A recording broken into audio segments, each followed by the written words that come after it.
UP के CM Yogi Adityanath के पिता के निधन के पश्चात सहारनपुर निवासी सीएम योगी आदित्यनाथ की सगी मौसी को उत्तराखंड पुलिस ने अंतिम शव यात्रा में पौड़ी जिले के पंचूर गांव जाने से रोक दिया। इस दौरान लॉकडाउन के कारण उत्तराखंड पुलिस ने सीएम योगी आदित्यनाथ की मौसी को घर वापस लौटने को कहा। वहीं सहारनपुर जिलाधिकारी अखिलेश सिंह द्वारा यात्रा पास जारी करने के बावजूद भी उत्तराखंड के भगवानपुर चेक पोस्ट पर पुलिस प्रशासन द्वारा सीएम की मौसी संतोष बिष्ट और उनके बेटे सतेंद्र बिष्ट को वापस सहारनपुर लौटा दिया गया। हम जा रहे थे सीएम साहब जी के गांव में पंचूर, अपने जिया जी को देखने, उनके पापा को देखने के लिए। यहाँ से गए हम भगवानपुर, जहाँ उत्तराखंड का बॉर्डर है, उन्हें हमें वापस कर दिया, नहीं जाने दिया। हमने डीएम का पास भी दिखाया, उन्होंने मना कर दिया। हमने गांव से फ़ोन भी करवाया, उन्होंने कहा बात करो, उसने फ़ोन अटेंड करने को मना कर दिया। क्या बोले? कह रहे हम किसी का फ़ोन नहीं अटेंड करेंगे, उनका जो अपना भाई बहन होगा वही जा सकते हैं। बाकी हमने कहा मौसी कहे नहीं, हम आपको नहीं जा, आप वापस चले जाओ। हमें ये मालूम हुआ कि हमारे मौसा जी जो माननीय मुख्यमंत्री जी के फादर हैं वो एक्सपायर हो गए हैं, तो उन्हें गांव में लेके जा रहे हैं पंचूर। तो इसलिए हम पहले डीएम साहब के पास गए, वहाँ से पास बनवाया और उस पास के थ्रू मैं, मेरी मम्मी और एक गाड़ी वाले और गाड़ी साथ में हम तीनों जा रहे थे। और रास्ते में जहाँ पहली चौकी है भगवानपुर बॉर्डर में, उन्होंने आगे जाने नहीं दिया। हमने पास दिखाया, उन्होंने कहा नहीं, पास में नहीं जाने दिया जाएगा, जो सगे रिश्तेदार होंगे सिर्फ वो ही जा सकते हैं। मैंने कहा हम सभी मौसी के लड़के हैं, उन्होंने कहा नहीं, उन्होंने मना कर दिया। बिल्कुल पास भी दिखाया, उसके बाद ही मना कर दिया। किसने मना किया? दरोगा ने मना किया। सिपाही ने दरोगा को कहा कि भाई ये जा रहे हैं, वो अंदर लेटे हुए थे। उन्हें कहा कि भाई बुलाया बाहर कि भाई वो पास है, ये ऐसा ऐसा है। तो उन्होंने कहा नहीं, अगर सगे रिश्तेदार है तो जा सकते हो, अदरवाइज़ नहीं जाओगे। जहां एक ओर देश कोरोना वायरस से जंग लड़ रहा है, वहीं दूसरी ओर देश को कोरोना से मुक्ति दिलाने के लिए लॉकडाउन जारी है। ऐसे में भारत के मुखिया प्रधानमंत्री मोदी ने सभी से अपील की थी कि आप जितने सक्षम हैं उतनी ही मदद जरूरतमंदों की जरूर करें। तो इसी कड़ी में यूपी के सहारनपुर में एक ऐसा धाम है जहाँ रोजाना 2000 से 2500 लोगों को भोजन कराया जा रहा है। हम बात कर रहे हैं सहारनपुर के बाबा लाल दास रोड पर बने श्री शिव धाम मंदिर की, जहां के सेक्रेटरी और वरिष्ठ भाजपा नेता राजकुमार राजू श्री शिव धाम मंदिर की संस्थापक मां अंगूरी देवी के निर्देशन में लॉकडाउन की स्थिति में पिछले कई दिनों से गरीब और असहाय लोगों को भोजन वितरण करने का कार्य कर रहे हैं। राजकुमार राजू ने बातचीत के दौरान बताया कि लॉकडाउन की स्थिति में कोई भी व्यक्ति भोजन से वंचित ना रहे, इसी क्रम में वो रोज 2000 से 2500 लोगों को भोजन बांट रहे हैं, जिसमें आलू पूरी, सब्जी रोटी, दाल रोटी, छोले चावल, राजमा चावल शामिल हैं। और साथ ही स्वच्छता और सोशल डिस्टेंसिंग का भी इस दौरान विशेष ध्यान रखा जाता है। बता दें कि ये भोजन नगर निगम, सामाजिक संगठनों और पार्षदों द्वारा प्राप्त सूची के आधार पर डोर टू डोर वितरित कराया जा रहा है। साथ ही साथ उन्होंने माननीय प्रधानमंत्री जी द्वारा सही समय पर उठाए गए लॉकडाउन के कदम की प्रशंसा की और कहा कि ये जो कदम माननीय प्रधानमंत्री जी द्वारा उठाया गया है, ये कदम देश को कोरोना वायरस से अवश्य ही जीत हासिल करवाएगा। हरियाणा में रेवाड़ी जिलाधीश यशेंद्र सिंह ने कहा कि कोरोना वायरस की रोकथाम को लेकर 3 मई 2020 तक लागू किए गए लॉकडाउन के अनुपालन में सरकार ने गाइडलाइन जारी की है। जारी गाइडलाइन के अनुसार कुछ क्षेत्रों को सशर्त छूट दी गई है। लॉकडाउन में दी गई छूट का लाभ लेने के लिए इच्छुक व्यक्ति, उद्यमी या संस्थान को प्रशासन से पूर्व अनुमति लेनी होगी। बिना पूर्व अनुमति के कोई भी कार्य लॉकडाउन में शुरू नहीं किया जा सकता। बिना पूर्व अनुमति के कार्य शुरू करने पर आपदा प्रबंधन अधिनियम की अवहेलना मानी जाएगी और आरोपी के विरुद्ध कानूनन कार्रवाई अमल में लाई जाएगी। आपको विदित है 20 अप्रैल 2020 से कुछ गतिविधियों को अनुमति दी जानी है। इसके बारे में लोकल प्रेस में पहले ही प्रचार प्रसार किया जा चुका है। भारत सरकार व राज्य सरकार के सभी निर्देश हमारे ज़िले की वेबसाइट www.rewari.gov.in पर उपलब्ध हैं।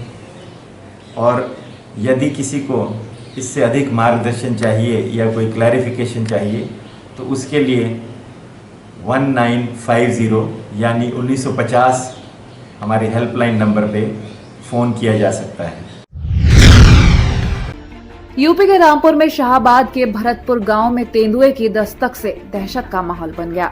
बता दें कि जंगल में बन रही मेंथा टंकी की चिमनी में तेंदुआ छुपकर बैठा हुआ था। जब सुबह में निर्माण अधीन टंकी में काम करने पहुंचे लोगों की नजर तेंदुए पर पड़ी, तब उनके होश उड़ गए। सूचना से पास के खेतों में काम कर रहे लोगों में भगदड़ मच गई और जानकारी मिलने पर वन विभाग और पुलिस टीम भी वहां पहुंची और तेंदुए को बाहर निकालने वाले रास्ते को बंद कर दिया। आपको बता दें, तेंदुए को पकड़ने के लिए जाल पिंजरा लगाया गया।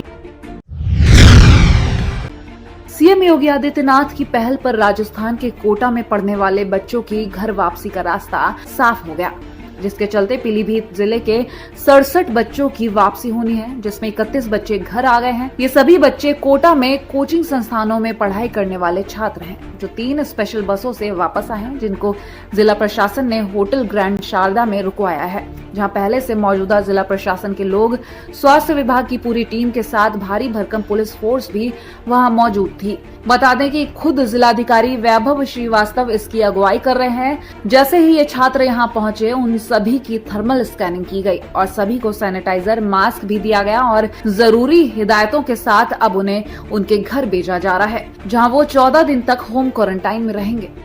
अभी प्रथम बस आई है जिसमें 31 बच्चे थे और लगभग 37 बच्चे भी और आने विभिन्न वाहनों से, तो उनको यहाँ पर शारदा होटल में रुकवा के नाश्ता कराया गया है। उनकी पूरी स्क्रीनिंग कराई गई है और जो रैपिड टेस्ट किट आई थी उसे सभी का एग्जामिनेशन किया जा रहा है और उसके पश्चात इनको अलग अलग वाहनों से इनके घरों में भेजा जा रहा है।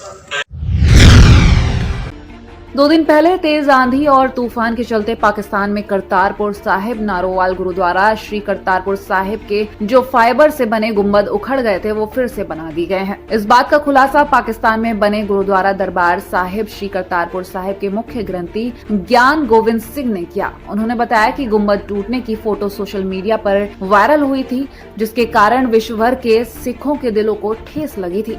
उसको 12 घंटे में पाकिस्तान सरकार और वक्फ बोर्ड और पाकिस्तान ग्लोबल काउंटी ने दोबारा फिट करा दिया है। गुरु प्यारी साध संगत जी, कल तो सोशल मीडिया ਦੇ ਵਿੱਚ ਕੁਝ ਤਸਵੀਰਾਂ ਵਾਇਰਲ ਹੋਈਆਂ ਹਨ, ਜਿਸ ਦੇ ਕਰਕੇ ਪੂਰੀ ਦੁਨੀਆ ਦੇ ਸਿੱਖਾਂ ਦੇ ਦਿਲਾਂ ਨੂੰ ਠੇਸ ਪਹੁੰਚੀ ਹੈ। ਗੁਰੂ ਪਿਆਰੀ ਸਾਧ ਸੰਗਤ ਜੀ, ਪਰਸੋਂ ਕਰਤਾਰਪੁਰ ਸਾਹਿਬ ਦੀ ਪਵਿੱਤਰ ਧਰਤੀ ਤੇ ਤੂਫਾਨ ਤੇ ਬਾਰਿਸ਼ ਆਏ, ਜਿਸ ਕਰਕੇ ਦਰਬਾਰ ਸਾਹਿਬ ਦੀਆਂ ਕੁਝ ਛੋਟੀਆਂ ਮੁਮਟੀਆਂ ਜੋ ਕਿ ਫਾਈਬਰ ਦੀਆਂ ਬਣੀਆਂ ਸਨ, ਉਹ ਆਪਣੇ ਸਟਰਕਚਰ ਤੋਂ ਅਲੱਗ ਹੋ ਗਈਆਂ ਸਨ और सिर्फ 12 घंटिਆਂ ਦੇ ਵਿੱਚ गवर्नमेंट ऑफ पाकिस्तान ने, वक्फ बोर्ड ने और जो करतारपुर साहब ग्लोबल कमिटी है, उन्होंने इन्ने शार्ट टाइम ਦੇ ਵਿੱਚ ਉਹ ਗੁੰਮਦੀਆਂ ਦੁਬਾਰਾ ਫਿਟ ਕਰ ਦਿੱਤੀਆਂ और ਤੁਸੀਂ दर्शन कर सकते हो। 19 अप्रैल 2020 का दिन शादी के बंधन में बंधे कस्बा बाघा पुराना के राजियाना गांव के कृष्ण सिंह और फिरोजपुर के शहजादी गांव की रहने वाली मंजीत कौर के लिए हमेशा यादगार रहेगा। घर में मात्र 5 सदस्यों के साथ अपनी पत्नी को मोटरसाइकिल पर लाने वाले कृष्ण कुमार का पुलिस की ओर से इस तरह स्वागत किया गया कि मानो दोनों कोई सपना ही देख रहे हों। मोटरसाइकिल पर अपनी पत्नी को लेते आ रहे कृष्ण सिंह को 4 पुलिसकर्मियों द्वारा 2 मोटरसाइकिलों पर एस्कॉर्ट किया गया। वहीं डीएसपी रविंदर सिंह ने बताया कि ये पहले हमारे पास ई पास के लिए आए थे। हमने इनको कहा था कि कम से कम लोग ही जाएं और इन्होंने इसको बखूबी निभाया और दूसरे लोगों को भी सीख दी, इसलिए हमारा भी फर्ज बनता है कि इनका सम्मान करें। ਇਹ ਕਿ ਨਾ ਪੁਲਿਸ ਕੋਲ ਈ ਪਾਸ ਲਈ ਆਏ ਸੀਗੇ ਬਈ ਸਾਨੂੰ ਕੋਈ ਪ੍ਰੋਬਲਮ ਨਾ ਆਵੇ, ਪਰ ਪੁਲਿਸ ਦੇ ਸਮਝਾਉਣ ਤੇ ਬਈ ਇਹ ਘੱਟ ਤੋਂ ਘੱਟ 2 ਜਾਂ 3 ਬੰਦੇ ਹੀ ਜਾਣ, ਜਿਹੜਾ ਇਹਨਾਂ ਨੇ ਰੂਲ ਅਪਣਾਇਆ ਤੇ ਲੋਕਾਂ ਨੂੰ ਇਹ ਸਮਝਾਇਆ ਵੀ ਆ, ਵੀ ਨਾਲ ਸੁਨੇਹਾ ਵੀ ਦਿੱਤਾ ਇੱਕ ਬੜਾ ਵਧੀਆ, ਵੀ ਜਿੰਨੇ ਘੱਟ ਤੋਂ ਘੱਟ ਜਾ ਕੇ ਨਾਲ ਇਹ ਵਿਆਹ ਕਰਕੇ ਆਇਆ ਤੇ ਸਾਡਾ ਵੀ ਫਰਜ਼ ਬਣਦਾ, ਇਹਨਾਂ ਨੇ ਸੋਸ਼ਲ ਡਿਸਟੈਂਸ ਆਪਦਾ ਪੂਰਾ ਰੱਖਿਆ ਤੇ ਸਾਡਾ ਫਰਜ਼ ਬਣਦਾ ਅਸੀਂ ਵੀ ਇਹਨਾਂ ਦਾ ਜਿਹੜਾ ਧੰਨਵਾਦ ਕੀਤਾ ਸੀ ਪੁਲਿਸ ਨੇ ਵੀ, ਪੁਲਿਸ ਵੱਲੋਂ, ਤੇ ਇਹਨਾਂ ਦਾ ਰਾਜਾਣਾ ਪਿੰਡ ਆ, ਨਾਲ ਪੁਲਿਸ ਵਾਲੇ ਜਾ ਕੇ ਛੱਡ ਕੇ ਵੀ ਆਉਣਗੇ ਮੋਟਰਸਾਈਕਲ। ਤੇ ਸਵੱਦੀ ਪਿੰਡ ਦੇ ਕੁੜੀ ਦੇ ਨਾਲ ਮੇਰੀ ਮੈਰਿਜ ਹੋਈ ਆ, ਸਿਰਫ 5 ਬੰਦੇ ਨਾਲ ਹੋਈ ਆ ਜੀ, ਉਸ ਤੋਂ ਜ਼ਿਆਦਾ ਹੀ ਇਕੱਠ ਨਹੀਂ ਕੀਤਾ, ਇਸ ਕਰਕੇ ਮੈਂ ਮੋਟਰਸਾਈਕਲ ਤੇ ਲੈ ਕੇ ਆਇਆ, ਲੋਕਡਾਊਨ ਦਾ ਫਾਇਦਾ ਕਰਕੇ। ਠੀਕ ਹੈ, ਤੁਹਾਨੂੰ ਪੁਲਿਸ ਪ੍ਰਸ਼ਾਸਨ ਲੈ ਕੇ ਆਇਆ ਅੱਜ, ਤੁਹਾਨੂੰ ਕਿਹੋ ਜਿਹਾ ਮਹਿਸੂਸ ਹੋਇਆ ਜੀ? ਮੈਨੂੰ ਬਹੁਤ ਖੁਸ਼ੀ ਹੋਈ ਹੈ ਜੀ, ਸਾਡੇ ਨਾਲ ਇੰਨਾ ਤਾਂ ਹੋਣਾ ਨਹੀਂ ਸੀਗਾ ਜੀ, ਇਹ ਲੋਕਡਾਊਨ ਨਾ ਹੁੰਦਾ ਤਾਂ। ਲੋਕਡਾਊਨ ਦੇ ਕਾਰਨ ਹੀ ਆਪਾਂ ਨੂੰ ਇੰਨੀ ਇੱਜ਼ਤ ਮਿਲੀ ਹੈ ਜੀ। ਉੱਥੇ ਕਿੰਨਾ ਇਕੱਠ ਸੀਗਾ ਜੀ ਜਿਹੜਾ? ਉੱਥੇ ਸਿਰਫ ਆਪਣੇ ਘਰ ਦੇ ਸੀਗੇ ਜੀ, ਕੋਈ ਬਾਹਰਲਾ ਨਹੀਂ ਬੁਲਾਇਆ। ਅਸੀਂ ਬਹੁਤ ਖੁਸ਼ ਹਾਂ, ਤੁਸੀਂ ਸਾਡਾ ਸਵਾਗਤ ਕੀਤਾ। ਥੋੜਾ ਉੱਚੀ ਬੋਲੋ ਜੀ। ਅਸੀਂ ਬਹੁਤ ਖੁਸ਼ ਹਾਂ, ਤੁਸੀਂ ਸਾਡਾ ਸਵਾਗਤ ਕੀਤਾ। ਉੱਚੀ ਬੋਲੋ।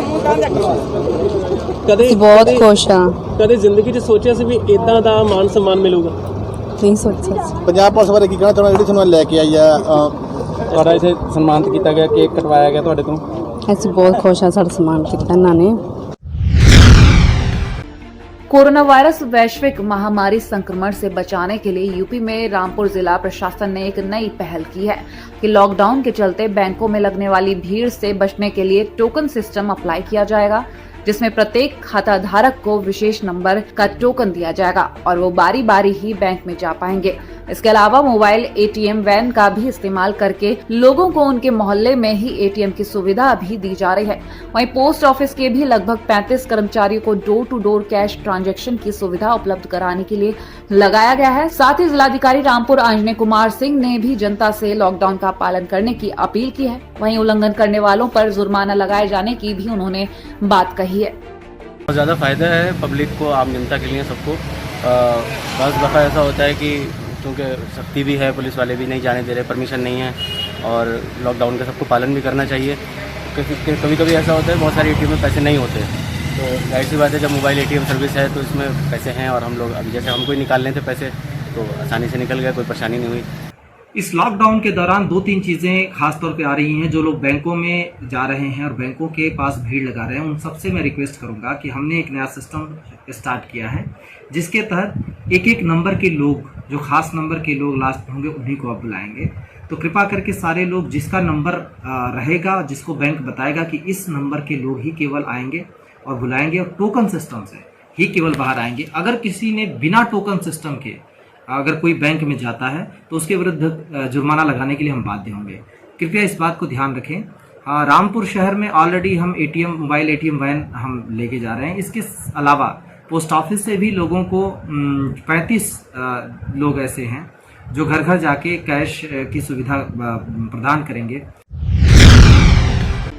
हरियाणा के फरीदाबाद में सेक्टर 3 रेजिडेंट वेलफेयर फेडरेशन ने कोरोना योद्धा पुलिस कर्मियों का फूल मालाएं पहनाकर और पुष्प बरसाकर हौसला बढ़ाया। इस अवसर पर सोशल डिस्टेंसिंग का सख्ती से पालन किया गया। बता दें कि फेडरेशन के प्रधान सुभाष लांबा ने इस अवसर पर कोविड-19 के खिलाफ लड़ी जा रही जंग में पुलिस कर्मचारियों और अधिकारियों के काम की खुलकर प्रशंसा की। ये दरअसल कार्यक्रम जो कोरोना वायरस महामारी चली हुई है, इसमें जो लोग अग्रिम पंक्ति में रह करके इससे लड़ रहे हैं, और जिसमें सार्वजनिक क्षेत्र के इकाइयां हैं, सरकारी कर्मचारी हैं, और में विशेष तौर से सफाई कर्मचारी हैं, हेल्थ के कर्मचारी हैं, पुलिस के कर्मचारी हैं, ये अग्रिम पंक्ति में रह करके इसके जंग में लड़ रहे हैं। तो इसलिए जो हमारी फेडरेशन हैं, यानी कि सेक्टर 3 के नागरिकों की तरफ से हम आज पुलिस कर्मचारियों को फूल मालाएं पहना करके, पुष्प वर्षा करके उनको प्रोत्साहित कर रहे हैं, उनकी हौसला अफजाई कर रहे हैं कि आप बहुत बेहतरीन काम कर रहे हैं। देश में कोरोना वायरस को देखते हुए 3 मई तक लॉकडाउन जारी है। ऐसे में लॉकडाउन पूरी तरह लागू रहे और सभी इसका पालन करें, उसके लिए सभी लोग अपना अपना योगदान दे रहे हैं, ताकि इसकी वजह से कोई नया केस न आए। वहीं पंजाब में मोगा के सभी वार्डों में सफाई कर्मचारियों की ओर से अच्छे से सफाई का काम भी किया जा रहा है। साथ ही मोहल्ला निवासियों की ओर से मोहल्ले के 8 सफाई कर्मचारियों को भी सम्मानित किया गया है, जहां सबसे पहले उनको फूल माला पहनाई गई और फिर उनको कुछ नगद राशि, दूध और फल दिए गए।